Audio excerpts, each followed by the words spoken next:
A dialogue by Horace. For those of men, dear to you, were no young man, you loved more dearly, was clasping his arms around your snow-white neck, and lived in greater blessedness than Persia's king. And you were on fire for no one else, and Lydia was not placed of the glory. I, Lydia of great renown, lived my glorious leave in Roman Lydia. Phrase and glory commands me now, she's killed in sweet verses, she's queen of the lyre, for I am not afraid to die, if fate's bearer, and the spirit survives me. I burn with the mutual flame of Callias, for an earlier son, whom we were born to die twice over the fates spare him, and the spirit survives me. What if the former love returned, and forces too were estranged under the bronze yoke? And Unclaw was banished at the door open to reject Lydia. Though he's lovelier than the stars, you light of clock, more escapable than the cruel Adriatic, I love to live with you, I gladly die. A friend home from the wars, Horace. Pompey often led with me by Brutus, the head of our army, into great danger, who sent you back as citizen to your country's gods and Italy's skies. Pompey, the very dearest of my comrades, whom I've often drawn out the lingering day in wine, my hair wreathed and glistening with perfume balsam of Cyrenade. I was spared thither of you, and that headlong flight, sadly leaving my shield behind, and shattered virtue, what threatening from an ignoble purpose fell to earth. While in my fear Mercury dragged me swiftly through hostile ranks in a thickening cloud. A wave was drawing you back to war, carried once more by the troubled waters.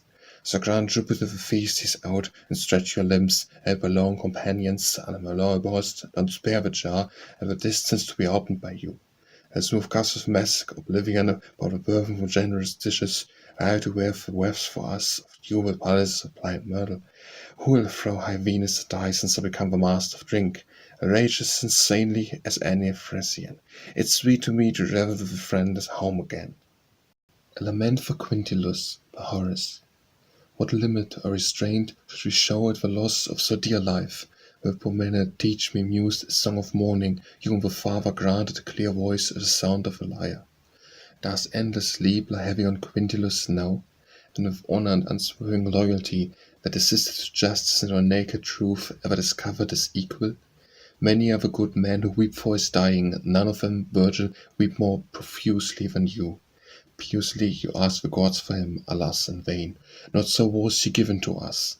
Even if you played him the Thracian lyre, listened to by the trees, more sweetly than Orpheus could, with life in return, so that empty phantom, once Mercury you, the fearsome wand, who won't simply reopen the gates of fate at our bidding, as gathered him to the dark throne. It is hard, but patience makes more tolerable whatever wrongs to be righted. A prayer to Apollo, Horace. What is the poet's request to Apollo? What does he pray for as he pours out wine from the bowl? Not for the rich harvest of fertile Sardinia, nor for herds the delightful of sunlit Calabria, not for India's gold or its ivory, nor fields so silent Lyria's stream carries away in the calm of its flow. Let those that fortune allows pure in the wines of the killing knife, so rich merchants can drink the wine from a golden cup wine with purchased of Syrian goods. Dear to the gods, 3 or 4 times yearly we visit the briny Atlantic unscathed. A browse on leaves and chicory and simple mallow. Apollo, the son of Latonia, let me enjoy what I have, and healthy in body and mind as I ask, live an old age and without honor, and one not lacking the art of the lyre. A prophecy of age, Horace. Now the young men come less often, violently beating your shutters with blow after blow, or stealing away your sleep, but the door sits tight, hugging the threshold, yet was once known to move its hinges more than readily. You'll hear less and less often now. Are you sleeping, Lydia, while your lover dies in the long night? Old in your turn, you'll bemoan coarse adulterers, as you tremble in some deserted alley, while the Thracian wind rages you furiously with moonless nights, with fragrant desire, libidinous passion, those powers that will spur on a mar in heat, will storm all round your corrupted heart, and you'll complain. As the youths filled with lava take more delight in the green ivy, the dark of the myrtle, leaving vivid leaves to his east wind, winter's accomplice. A tribute to Agrippa, by Horace. You should be penned as brave, and a conqueror by various, winged with the Homeric poetry, that the fierce soldiers, with vessels and horses, have carried out at your command. Agrippa, I don't try to speak of such things, that a careless anger, ever unyielding, that crafty Ulysses' long sea wanderings to the cool house of Pelops. I am too slight for grandeur, send shame on the muse, so powerful peaceful lyre forbids me to lessen the praise of great Caesar and you by my defected at history. Who could ride worthily of Mars on his armour, Mercury's the Cretan, dark of Troy's dust, or Tydius, who with the help of a fiend was the equal of all the gods? I sing of banquets, of girls fierce on battle, with closely trimmed nails attacking young men, idle as I am accustomed to do, with a fancy free or burning with love. Age, by Horace. O you who are cruel still, the master of Venus' gifts, when the white unexpected plumage surmounts all your arrogance, and the tresses that wave from your shoulders have all been shorn away, and the colour that now shines a flow of a crimson rose transformed, meligurious, and is changed into roughened skin. Whether you look at your altered face in the mirror, you will say, why didn't I have, when I was a youth, the mind I have today? Or why can't those untouched cheeks return to visit the soul of mine? Augustus Returns, by Horace. Our citizens, conquering Caesar is home from the Spanish shores, who like Hercules now was said to be seeking that laurel that bore the price of death. May his wife rejoice in a matchless husband, having sacrificed to cruel gods, appearing with the famous Lydia's sister, and all dressed in holy ribbons, the mothers of virgins and youths, now safe and sound. And you, O you boys and you young girls, who are still without husband, spares any of your ill-omened words. This day will be a true holiday for me and banish dark care. I not fear civil war, nor sudden death by violence, but Caesar has command of the earth. Go now, you boys, seek out perfumes and garlands, and the jarvets out of the Mars and war, if any of them have managed to escape Spartacus' eyes.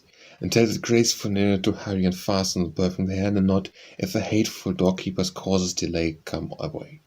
My graying hair softens the spirit eager for arguments and passionate fights. I don't have endured it in my hot youth, but blankness was counsel. Be patient, by Horace. She's not ready to be a yoke on her bowed neck yet. She's not yet equal to the duty of coupling, or being the heavy weight of a charging bull in the mating act. Her thoughts give her hiver on green pastures, on easing a burning heat in a river, and sporting with the eager culls on depths of moist willow plantations. Forget this passion of yours for the unripe grape. Autumn, the season of many colors, will soon be dying bluish clusters the darker purple on the vine for you.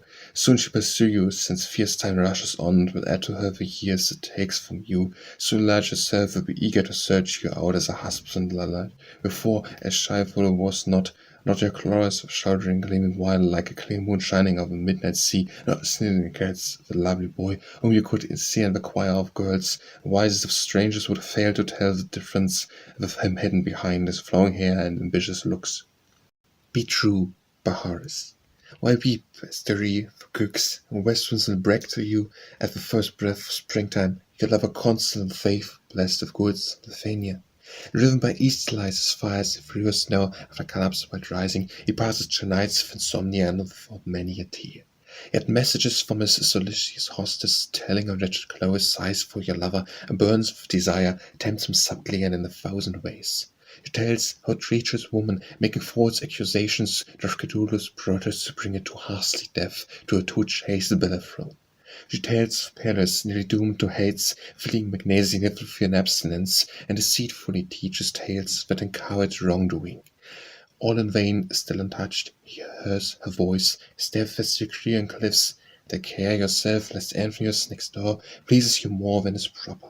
Even though no one else is considered as fine at controlling his horse on the campus turf, and no one else swims as fast as him down the Tiber's channel, close your doors when it's dark, and down you go gazing into the street at the sound of his plaintive flute, and when he keeps calling you cruel, he used to play hard to get. Carpe Diem, by Horace. They could know, don't ask. We never know what fate the gods grant us. With your fate or mine, don't waste your time on Babylonian futile calculations. How much better to suffer what happens. If Jupiter gives us more winters, this is the last one debilitating the different sea on opposing cliffs. We wisely mix the wine since time is short, limit with far-reaching hope. The envious moment is flying now while we are speaking. Seize the day, place the hours that come as little favor as you can. Celebration, by Horace. You, an expert in prose and either language, wonder what I, a bachelor, am doing on the colours of March, what do the flowers mean, the box of incense, the embers laid out on the fresh-cut turf, and votes it meets the Bacchus, vowed a pure white goat, at the time when I was so nearly killed by a falling tree. When this festive day returns again, I draw a tight-fitting cork, sealed with pitch from a jar laid down together for dust in that year when Tullus was consul. So drink a whole gallon of wine, madness, celebrating your friend's escape, and will quench the flickering lamps down, keep far away the noise and anger. And leave the cares of state behind in the city, countless days and armies being destroyed, the dangerous meats of fighting each other in grievous battle, our old Cantabrian enemies, slaves, subdued in chains at last on the Spanish coast, and other Scythians, their bows unstrung, plan to give up the plains. And private citizens, for now don't worry yourself over much, what troubles the people, and gladly accept the gifts of a moment and forget the dark things. Cleopatra by Horace. Now's the time for drinking deep, now's the time to beat the earth with unfettered feet, the time to set out for God's sacred couches, my friends, prepare sully and feast. It would have been wrong before today to broach the coke-open wines from out the ancient bins, while the maddened queen was still plotting the capitals and the empire's ruin, for a crowd of deeply corrupted creatures sick with turpitude, she violent, foul of all kinds, intoxicated with fortune's favour. But it calmed the frenzy that scarcely a single ship escaped the flames, and Caesar reduced the distracted thoughts, breathed by heroic wine, to true fear pursuing her close as she fled from Rome, or to capture the deadly monster, bind her as a sparrowhawk follows the gentle dove of a swift hunter chase her over the snow plains of Thessaly. But she, intending to perish more nobly, showed no sign of womanish fear at the sword, nor did she even attempt to win with speedy ships to some hidden shore. And she dared to gaze at the fallen kingdom with calm face, and touch the poisonous ass with courage, so that she might drink down the dark venom to the depths of her heart, growing fiercer still and resolving to die. Scorning to be taken by hostile galleys, and an ordinary woman, yet queen no longer, be led along in proud triumph. Contentment by Horace. It's peace the sailor asks of the gods when he's caught up on the open way again, when dark clouds have hidden the moon and the constellations shine uncertainly. It's peace for Thrace, the furious in battle, peace for the Parthians, adorned with quivers and crossbows that can't be purchased with jewels or purple or gold. No treasure, no consoler attends can remove the merciful mind's disorders, and all of the cares that go flying around our paneled ceilings. He lives well and little, whose Mercury table cleans with his father's salt cellar, whose soft sleep isn't driven away by anxiety or besotted greed. Why do we struggle so hard in our brief lives for possessions? Why do we exchange our land for burning foreign soil, and exits flees from the surface well? Captain Care climbs the bronze-clad ship, but never falls behind the troops of horses, swifter than deer, swifter than easterly winds that drive on clouds. Let us bring me away today, and hate the worry of what's beyond. Let bitterness be tempered by a gentle smile, nothing is altogether blessed. Bright Achilles was snatched away by a swift death, Vivius was wasted by lingering old age. As the passing of an offer to me what it denies you. 100 herds of Sicilian cattle low around you, as fit for the chariot, bring you their neighing, your dressed in wool left purple, stained it twice. True for faith, spang once, Paris, getting a little estate, and the pure of head breath, quick song is gone, split the crowd. Cruel One by Horace. If you drink the water of Tibullus Don, married to some fierce husband, you would still expose me to the wedding winds of your native north country, stretched out here by your cruel door. Hear how the frame creaks, how the trees that are planted inside your beautiful garden moan in the wind, that Jupiter's pure power and divinity ices over fallen snow. Set aside your disdain, it's hateful to Venus, lest the rope fly off where the wheel is still turning. You're no Penelope resisting to suitors, the born of Etruscan parents. Oh, spare your suppliance, for nothing moves you, not gifts, not my prayers, and your loveless Pelea that's tinged of violet, nor your husband smitten with the pure mistress. You, no more pliant than an unbending oak tree, no gentler in spirit than a serpent, the body would always put up the threshold of a rain that falls from the sky. Don't ask, Horace. Don't ask what the warlike Spaniards are plotting, or for Scythians Quintus Pinius the intervening Adriatic keeps off, and be anxious about the needs of life. Ask little. Sweet youth and beauty are vanishing behind us, and dry old age is driving along all our playful affections and all our untroubled sleep. The glow of spring flowers won't last forever, and the blushing moon won't always shine with its self-same face. Oh, your little mind with eternal deliberations. Why not drink while we can, lying fauntlessly under the towering pine of this plane tree, or graying hair scanned with rose and burden of nard from Assyria? Marcus dispels all those cares that feed on us. Where's the boiner who would swiftly dilute for us these cups of fire fallen with clear water drawn from the passing stream? Oh, Lydia, with the thicket shades from the house, go tell her to hurry with fiery lyre haired and an elegant knot tied up as if she were a Spartan girl. Dulce Et Decorum Est by Horace. Let the boy toughened by military service, learn how to make bitterest hardship his friends, as a horseman with fearful lance, cut off the insolent Parthians, spending his life in the open, a part of dangerous action, and see him from the enemy's woods, and vowing turn his wife into grown-up daughter, sigh. I don't let the inexperienced love provoke the lion, it's dangerous to touch, whom a desire for blood sends raging so swiftly through the core of destruction. It's sweet and fitting to die for one's country, yet death chases after the soldier who runs, and it won't spare the cowardly back or the limbs of peace-loving young men. Virtue that's ignorant of sordid defeat shines all with its honor unsustained, and never takes up the axe, puts them down at the crest of a changeable mob. Virtue that opens the heavens for those who deserve to die, takes the road denied to others, and scorn the vulgar crowd, the bloody yet erred on the scanting wings. And there's its reward for all its silence. The would of a man who divulging for secret rights of says, sticks his pen of the same roof as I, on tie with me a fragile boat, often careless Jupiter included the inner son of the guilty, but lame foot in punishment rarely forgets the wicked man despite his start. Enough, by Horace. I was suited to sweethearts till now, performed my service, not without glory, but now his wolf protects the left flank of Venus, the girl from the sea shall have my weapons, and hold up the lyre that has finished warfare. Here, oh here, place the shining torches, and set up the crowbars, and set up the axes, so that the menace opposite doorways. O goddess, you possess rich Cyprus, a queen who holds Memphis, its free of siphon snows. Touch just for once, arrogant Chloe, touch it just once, with your whip lifted high. Excess, Horace. Not long now, and our princely buildings will leave your acres under the plough, unornamental waters appearing everywhere, spread wider than the Lucrine lake as plane trees without vines, and drive out the elms, and violet beds and myrtles, and all the wealth of persons scatter their scans through olive groves that gave their crops for former owner. And then thick laurel branches that shut out the sun's raging. It wasn't the case under Romulus or long-haired Cato, it wasn't a rule that our ancient predecessors ordained. Private property was modest in the days, the common lands vast. The private citizens had a portico measuring tens of feet, laid out facing the shady north, nor did the laws allow ordinary turf to be scorned for altars, ordering cities and the gods' temples to be adorned at public expense with rarest marbles. For Neptune, Horace, what better thing is there to do on Neptune's festive day? Let brisk now bring up a book and wine from my reserve, apply some pressure to wisdom's defences. You can see the days dying, and yet, as the flying hours were standing still, you're slow to fetch from the cellar with a wine jar put down in Tibullus' consulship. We'll sing one after the other, I of Neptune, I the narrate sea-green hair, you reply on the curved lyre with Latona and Cynthia's speeding arrows. We'll end the song with she who holds Synidus with shining Cyclades, she who visits Phobos, Venus drawn by her swans, and we'll celebrate tonight too with a fitting song. Fortune's changes, by Horace.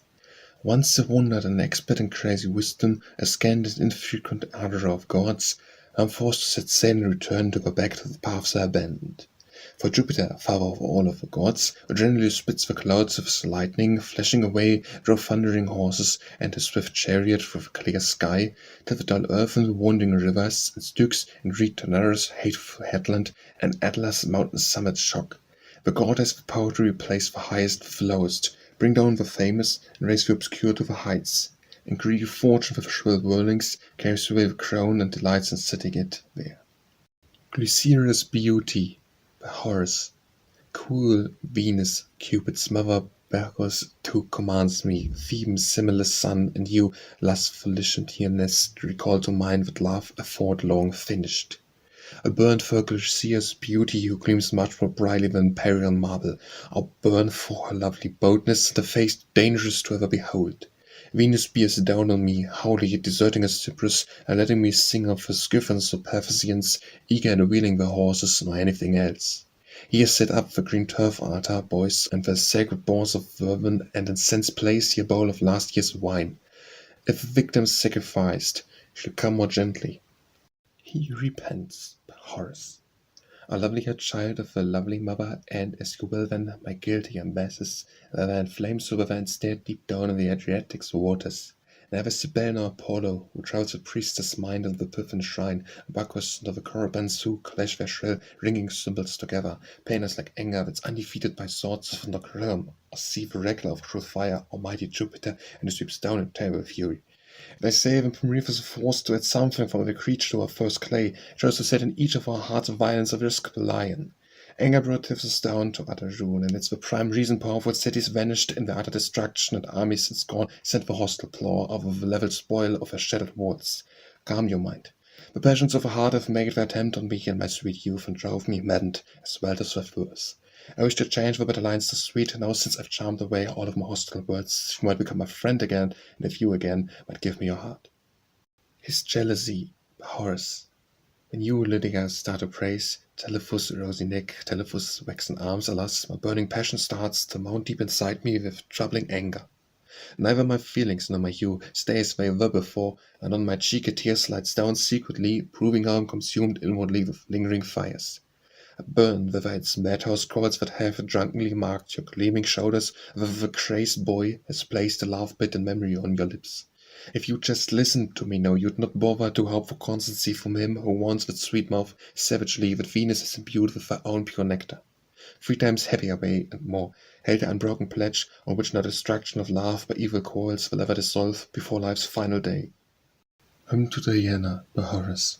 Our tender virgins sing in praise of Diana, and you boys sing in praise of long-haired Apollo, and Latona, deeply loved by all-conquering Jove. You girls, she who enjoys the streams and the green leaves of the grouse that clothe the cool slopes of Alictus, or dark erytheminth trees, or woods of green craggus. You boys sounding as many praises of tender Apollo's native isles Delos, as show they distinguished by his quiver and his brother Mercury's lyre. You drive away sad war, miserable famine, the plague too from our people, and Caesar our prince, and moved by all your praetors, send them to Persians and Britons. Let's drink, the Horace. You can tell me the years between Argos and Cordus, who wasn't afraid to die for his country, Argos, lying in the fights the walls of sacred Troy. And you can't say what price we'll pay for a jar of Chian wine, who'll heave the water under whose roof at what time I can escape the last from bearing and cold. Don't wait, drink to the new moon, boy, to the midnight hour, to the augur Verena. Wine is mixed in 3 measures, or 9, depending which of the 2 is fitting. The poet, inspired, who's in love with the odd-numbered muses, asked for 3 times 3, freeing our quarrels, the grace to stand in hand with the naked sisters forbids more than triple. I like to rave, I have the blasts, bears of flute fallen silent, vice the pipe hanging where speech is next to the speechless lyre. And it's like those hands which refrain scatter rose petals, and that envious lookers hear our demented noise-making, and the girl who's next door who won't suit old lookers. Dry road is searching for you, Telephus, you with the glistening hair, oh you, who are like the pure evening star, with a slow laugh for Glyceras has me on fire. Money, by Horace. Crispus, silver concealed in the greedy earth has no color, and you are an enemy to all such metal unless, indeed, it gleams from sensible use. Proculius will be famous in distant ages for his generous feelings towards his brothers, during fame will carry him on its tireless wings. You may rule a wider kingdom by taming a greedy spirit than by joining Spain to far off Libya, while Carthaginians on both sides serve one. A fatal dropsy grows worse with indulgence. The patient can't rid himself first unless his veins are free of illness, his pale flesh of watery languor. Theopratus is back on the Armenian throne. Virtue, differing from the rebel, excludes him from the blessed, and instructs the people not to misuse words, instead conferring power and security of rule and lasting laws on him alone who can pass by enormous piles of treasure without looking back. Nereus' prophecy of Troy, by Horace. But Parvis, the traitorous shepherd, against poor Helena who waves in a ship from Troy, Nereus the sea god, checked the swift breeze with an unwelcome call to tell the harsh fate. You're taking a bird of ill omen back home, on the Greeks' new aunt will look for again, having sworn to destroy the marriage you're planning and the empire about pride. What's wedded labor for men and for horses draws near, what disaster you bring for the Trojan people. Athene's already prepared her helm, breastplate, chariot, and fury. Useless daring, for Venus' protection, you'll comb your hair and pluck at the peace-loving lyre, like music for songs that please girls. Useless you'll hide in the depths of your room, or there'll be spears, the yells of Cretan reeds, the noise of battle, and swift-footed Ajax quick to follow. And too late, you'll bathe your adulterous hair in the dust. Have you thought of Ulysses, ban of your race? Have you ever considered Pylian Nestor? The rest of Salamis presses you fearlessly, slanfulous, skillful in warfare, and if it's a question of handing horses, sees no mean charity. Amerians, you'll know him too. Sees his father's braver, he's raging to find you. As the deer sees the wolf there over the valley, forgets its pasture, a coward, you'll flee him, breathing hard, as you run with your head thrown high, not as you promised your mistress. The anger of Achilles' armies may delay the day of destruction for Troy and its woman, and after so many winters the fears of Greek will burn the Dardanians' houses. Ode to Venus, by Horace. O Venus, the queen of Cnidus and Paphos, spurn your beloved Cyprus, and some by copious incense come to the lovely shrine of my Glyceras.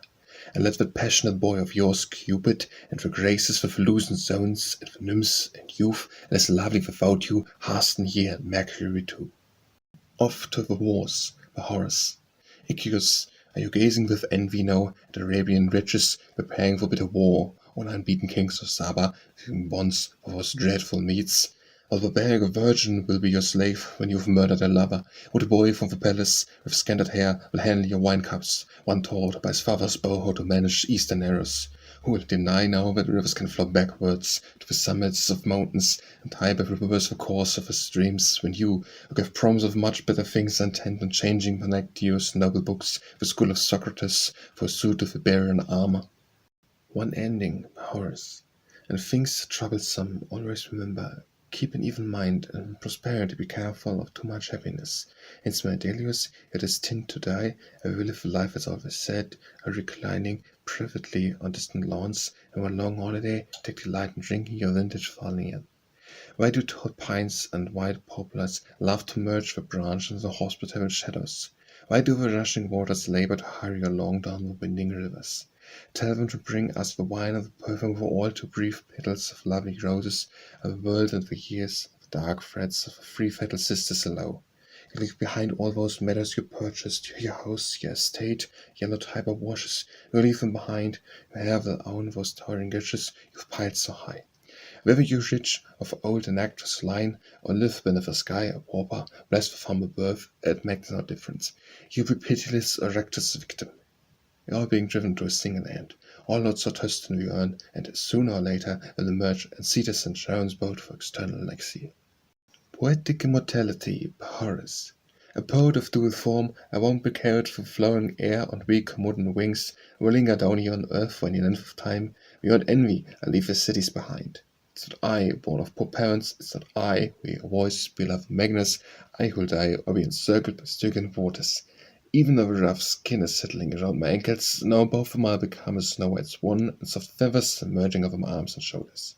Soon a melodious bird, and more famous than Icarus, Nereus' son, I visit Bosporus' loud shores, Gaetulensis, and the Boan plains. Cautious of the Nomes, so that the Scythians pretend to show a few of Italian troops, the Gallony. Spin will learn for me the expert, and those who drink alone. Now that is at my unsubstantial funeral, no elegies, no unseemly grieving, the rest of the glamour not for me, the superfluous honor of a tomb. Poetry, by Horace. I'd give bowls generously and pleasing bronzes to all of my comrades, and dear censorious. I'd give tripods, the prize that mighty Greeks gave, and you wouldn't be seeing the least of my gifts. If I were appropriately rich in works, Scopas produced, Aphasius created, the little marble performer in painting, expert in showing heroes, and now a god. I have no such powers, your spirit and state don't ask for any such kinds of amusement. You delight in poetry we can deliver, that's tells the worth of gift. It's not marble carved out with public inscriptions, and by which, after death, life and spirit return to great generals. It's not Hannibal's rapid retreat, once repulsed, with his threats turned against him, nor is it the burning of impious Carthage, that more gloriously declares all the praises of him who, winning a name from his African conquest, came home than the Calabrian muses. And you wouldn't receive reward for your deeds if the book was silent. What would the child of Mars and of Ilia be today, if mute envy stood in the way of Romulus' just merits? The virtue and favour and speech of powerful poets snatched the echoes from Stygian streams, immortalizing him in the Isles of the Blessed. It's the muse who prevented the hero worth praising from dying. The muse gladdens heaven. So tireless Heracles shares the table of Jove we hope for, so the bright stars of the twins, Fenderous sons, snatch storm-tossed ships out of the depths of the water, and Bacchus is brow-rift, and a green sprays of wine brings all for praise to fortune outcome. Praise of wine, by Horace. Faithful wine-jar, born with me in manliest consulship, if you bring moans to laugh, if you bring mad laugh, and crawls if you bring us gentle slumber, whatever the end of the vintage massic you guard, it's worthy of some auspicious day, be emptied, Cornelius orders us to bring out a much less powerful wine. You apply gentle torture to wits that are mostly dull. You reveal the cares of the wise, you uncover the secret thoughts, by means of Bacchus' happy pleasantries. You bring fresh hope to those minds that are distressed, and grant the poor man strength and courage. For you he no longer trembles at the crowns of angry kings, and at soldiers' weapons. You Bacchus and delightful Venus, if she would come the graces, reluctant to solve the knot, and the bright lamps will be here, the Phoebus puts the stars to flight again. Pure hands, by Horace. Fidelem, my country girl, if you raise your upturned palms to heaven, if a new-born moon, if you collected the last of corn from this year's harvest with a greedy pig, your fruiting vines won't suffer the destructive sulphur lice, nor your crops the killing mildew, nor will the young of a flock be born in the sickly season heavy with fruit. Since the destined victim grazing on snowy alligators amongst the oak and ilex trees or fattening in the Alban meadows will stain the eggs of the priest with blood. There is no need for you to try and influence the gods with repeated sacrifice of sheep while you crown their tiny images of rosemary and the brittle myrtle. If pure hands have touched the altar, even though they have not gratified with lavish sacrifice, they'll mollify hostile penates with the sacred corn and the dancing grain. Spring, by Horace. Fierce winter slackens its grip. At spring and the west wind's sweet change. Ropes are holding dry hulls towards the shore. The flock no longer enjoys the fold of the plowman the fire, no more the meadows white with hoary frost. The sovereign Venus leads out the dancers under the pendant moon, and the lovely graces have joined with the nymphs treading the earth on tripping feet. A Vulcan, all on fire, visits the tremendous Cyclopean forges. Now it's the right to garland our gleaming heads with green myrtle of flowers, and with the unfrozen earth no beers. Now it's the right to sacrifice to Faunus, and grouse with the filth of shadow, if you ask a lamb or prefers a kid. Pale if knocks with impartial foot at the door of a poor man's cottage, at the prince's gate. Or says to my friend, a span of brief life propenses from ever depending on distant hope. Soon the night will crush us with fabled spirits, and Pluto's the bodiless holes. Once you've passed inside, you no longer be eluded worship of wine but ice, or marvel at Lucidias, to tender for whom already the boys are burning, and soon the girls will grow hotter. Spring, by Horace. Now spring's companions, the Thracian northern-lies that quieten the ocean, are swelling the canvas. Now fields are unfrozen and rivers stop rowing the volumes of winter snow. The sad swallow, tearfully mourning it, builds a nest. She's the house of crops' eternal shame, avenging the barbarous lust of terrors with too savage a cruelty. The shepherds with indolent sheep in the soft grass sing their songs to the sound of the pipes, delight great god Pan, who is pleased with the flocks and is pleased with the dark hills of Arcady. And Virgil, the season has brought its first to us. If you're eager to sip at the grape which was pressed at Cal's, you follower of noble youth, then earn your wine with a gift of nard. One small onxy box of nard elixir jar, which lying there now in your cellar, sufficient for granting fresh hope, and effective for washing away bitter care. If you are in a rush for pleasures like this, come quick with the purchase, as I refuse to consider dipping a giftless you in my wine, as if I'm rich, house filled with everything. But abolish delay and desire for profit, and remembering death's sombre flames, and you can mix a little brief foolishness with your wisdom. It's sweet sometimes to play the fool. Stop weeping, Horace. Rain doesn't fall from the clouds forever on the sodden fields. Capricious storm winds don't always trouble the Caspian waters, and does the solid ice linger. Valigus, dear friend of mine for all 12 months, and the oak woods of Garners aren't always trembling, cause of the northern gales, the ash tree stripped of the foliage. Do you always pursuing in tearful ways the loss of your mistress, to your endearments, not ever the evening stars arising, or when it sinks before the swift sunrise? And Nestor, who lived for 3 generations, did mourn his beloved Antilochus every moment, nor were the youthful Troilus Trojan parents and sisters always weeping. Stop your unmanly grieving now, and let's sing about Augustus Caesar's new trophies instead. The ice-bound mountain floods and the Persian waters, with its floor reduced, nor the meats added to the subject nations, and the Thracians, riding over meager landscape with the bones, had even now set for them. The approaching storm. by Horace. Aelius, now a descendant of ancient Lammus, they say the Lamni of old were named for him, being the line through all of our recorded history. You come from him, the original founder, who had said first had the walls of Formia and Latium's river Lyris, there at floods the shores of nymph Mercia, he the lord of far and wide. Tomorrow a storm sent from the east fill all the woodland grove of leaves, and the sands with useless weed, unless a raven or prophet of rain is raw. Pile up the dry firewood while you can. Tomorrow, with your servants released from their labors, cheer your spirit with neat wine and a little pig, only 2 months old. The conflict, by Horace. Pyrrhus, you can see how dangerous it is to touch the golden lioness club. Soon will be running from all that hard fighting, a spiritless thief, but she goes searching for lovely Nereus, for obstructive crowds of young men. Ah, surely the fight will be great, and the prize is yours or more likely hers. Meanwhile, as you produce your swift arrows, as she is sharpening a fearsome teeth, the battle's fine judge is said to have trampled the palm leaf beneath his bare foot, and he is cooling his shoulders, wrapped in perfumed hair, in the gentle breeze, just like Nereus or like Ganymede, who was snatched away from Meta rich in streams. The delights of a country, by Horace. Swift Faunus, the god, will quite often exchange Arcady for my sweet moan Glyceras, and while he stays he protects my goats from the midday heat and the driving rain. The wandering wives of rank he ghost search the impety through the safe woodland groves of hidden arbutus and vine, and the kids don't fear green poisonous snakes. Of the wolf of Mars, my lovely Thunderus, hunts the Mount Rusticus along sloping valleys, and its smooth-worn rocks have re-echoed to the music of sweet divine piping. The gods protect me, my love and devotion, my muse, are dear to the gods. Here the rich wealth of a countryside's beauties will flow to you now from the horn of plenty. Here you'll escape from the heat of a dog-star, in secluded valleys sing of bright Sibyl labouring over the Tagan lyre, and of Penelope who have loved one man.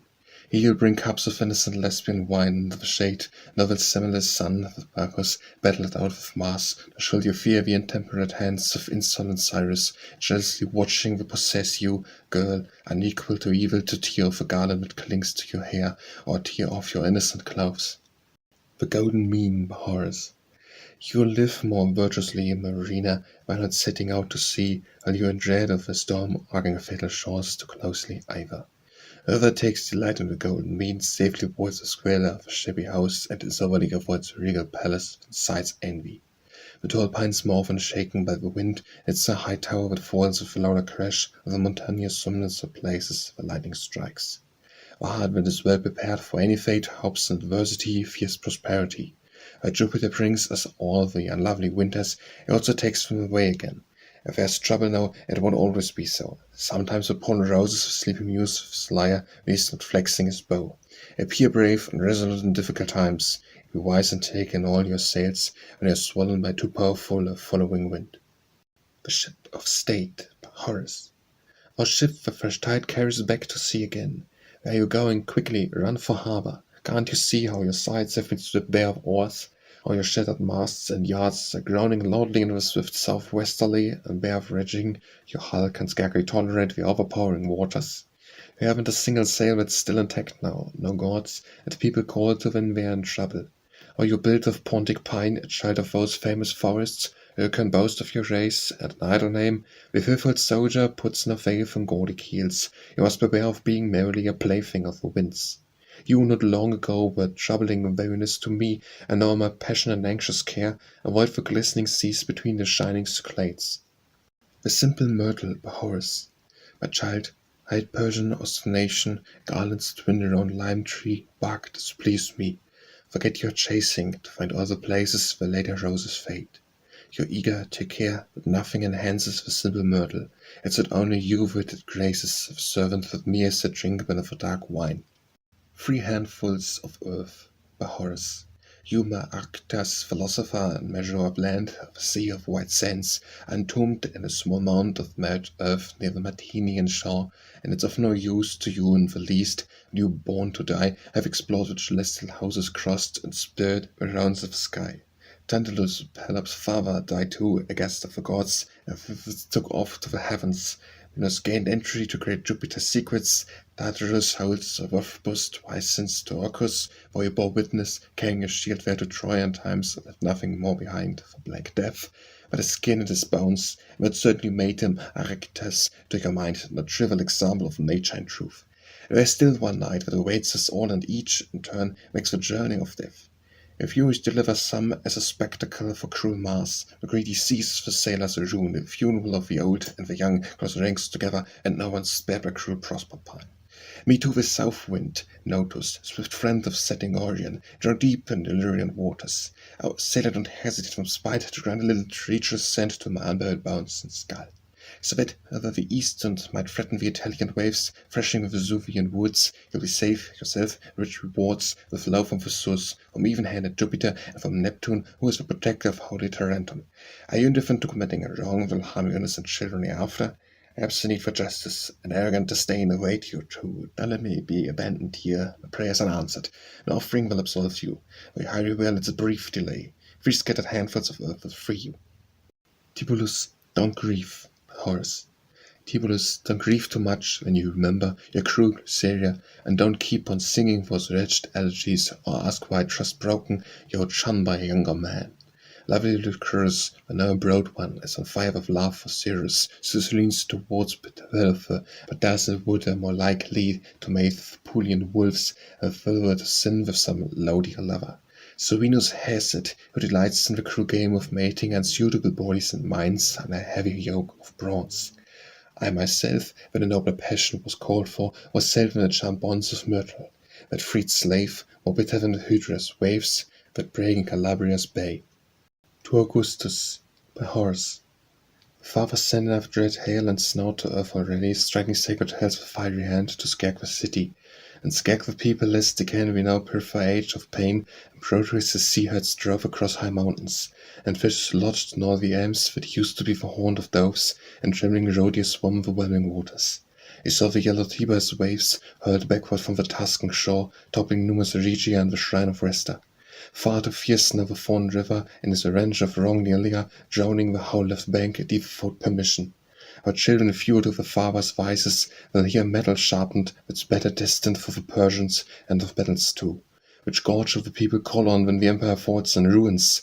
Without prayer shall the virgins tire heedless Vesta, whom the Jupiter assigned to expiate our sins. We pray you come, cloud veiling your bright shoulders, far-sighted Apollo. Or laughing Venus, Eryxina, if you will, whom Cupid circles, or you if you see your children neglected, leader, you sated from the long campaign, or love the war shouts and the helmets, and the cruel faces among his blood-stained enemies, or you winged son of kindly Maya, changing shape on earth to human form and ready to be named as Caesar's avenger. Don't rush back to the skies, stay long among the people of Quirinus, lest if the breeze take you away unhappy with our sins. Here to delight and triumphs in being called our prince and father, making sure that Midas are punished leaders of Caesar.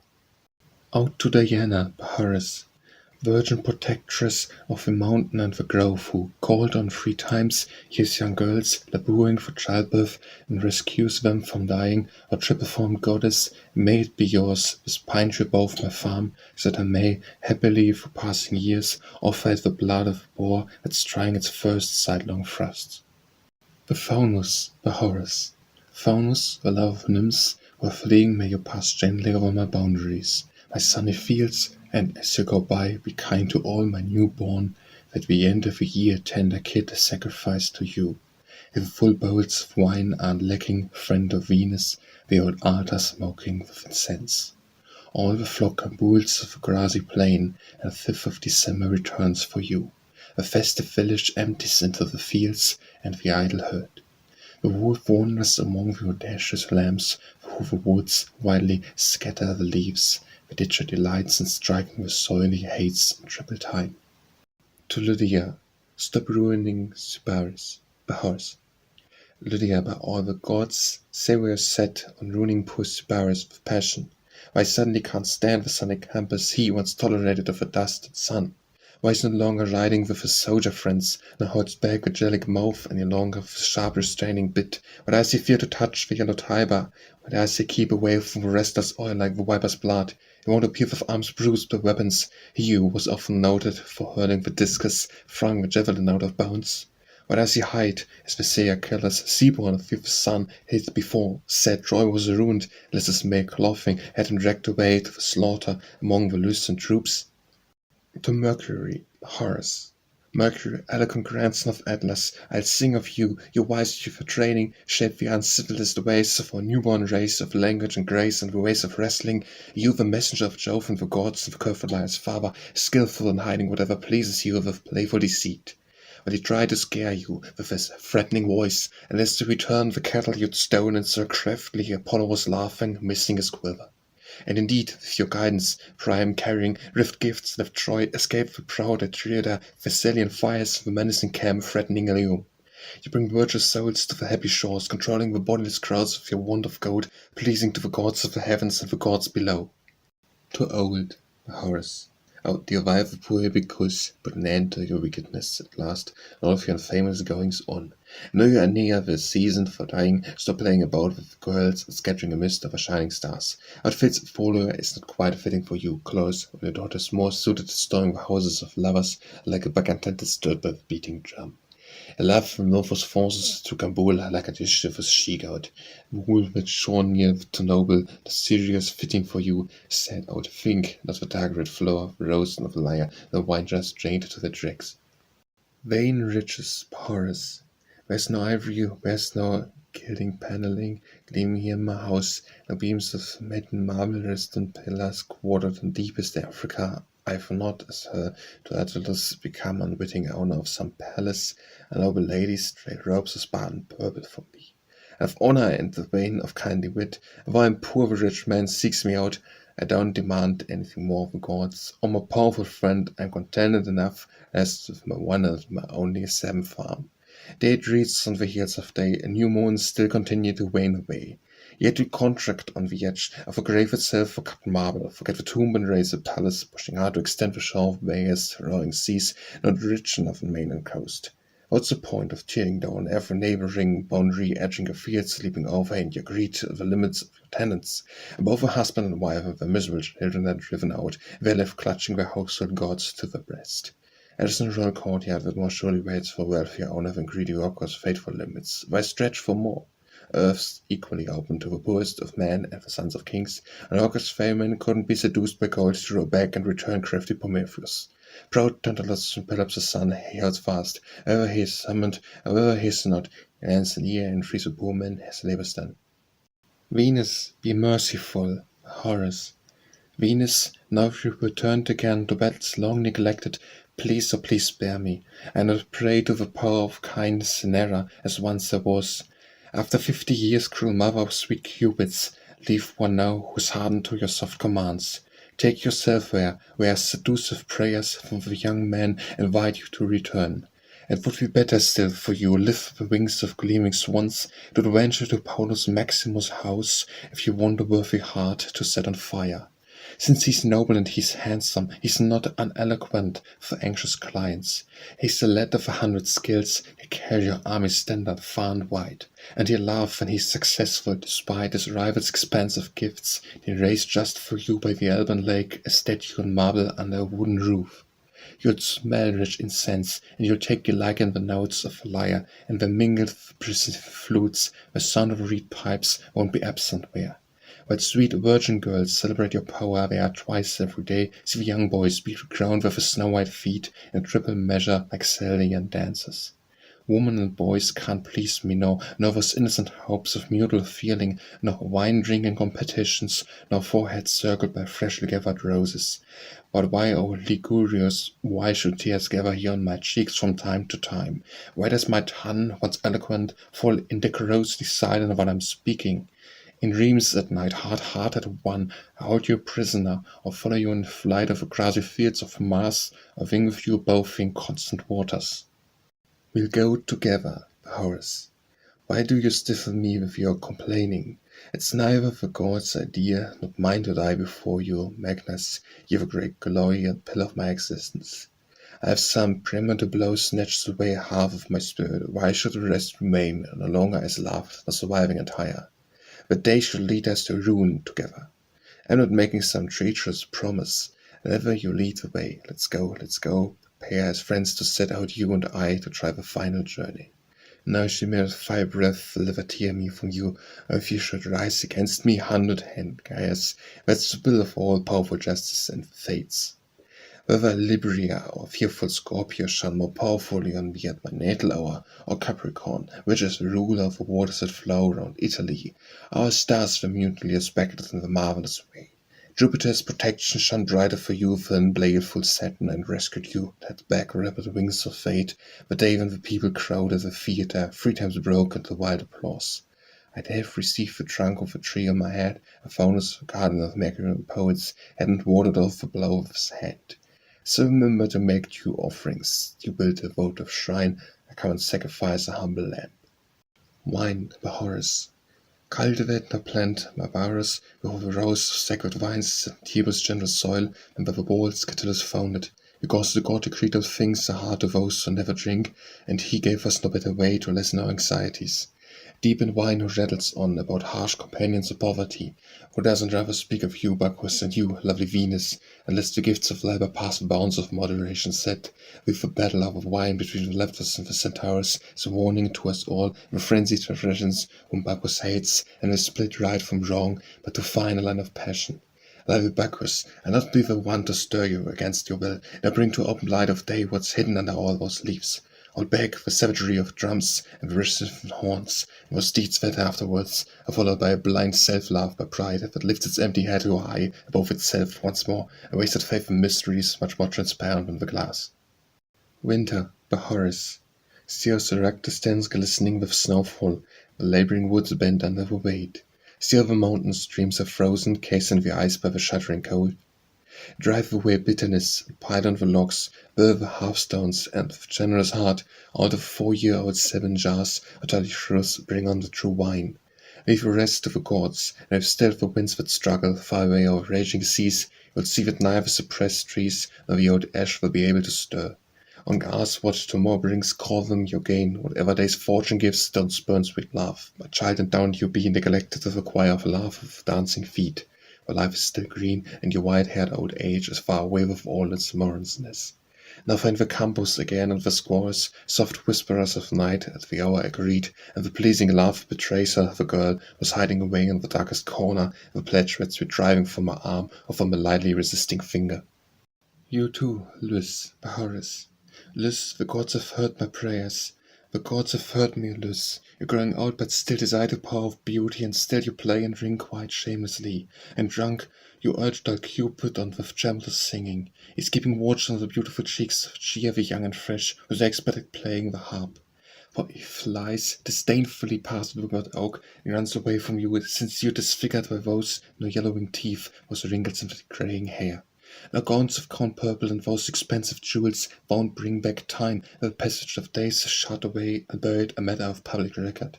Where's Venus flattered loss and beauty, and where now are your graceful gestures? What is left, that girl who once breathed of love, who stole me away from myself? Every snare had vanished, and famous for your looks and your charming ways. The fates granted snare the briefest years, preserving the loose endlessly, to suffer as long alive as an ancient crow, so with burning youth, with many a ripple of love are yet to gaze, the fibers fallen to ashes.